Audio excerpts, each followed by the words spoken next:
Situasi di jalur Gaza semakin memanas setelah sayap bersenjata Jihad Islam Palestina, Saraya Al-Quds atau Brigade Al-Quds pada Jumat 11 Juli 2025 merilis sebuah rekaman video. Rekaman tersebut diklaim menunjukkan pejuangnya menembak mati seorang tentara Israel di puncak Gunung Al-Surani sebelah timur lingkungan Al-Tufah, kota Gaza.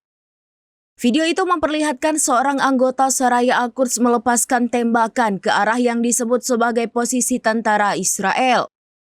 Selain klaim penembakan fatal, Saraya Al-Quds juga menyatakan telah meledakkan sebuah kendaraan militer musuh dalam insiden terpisah di wilayah tersebut. Klaim ini muncul di tengah eskalasi ketegangan yang terus-menerus di jalur Gaza dengan baku tembak dan insiden kekerasan yang sering terjadi antara pasukan Israel dan kelompok-kelompok bersenjata. Download Tribun X sekarang, menghadirkan lokal menjadi Indonesia.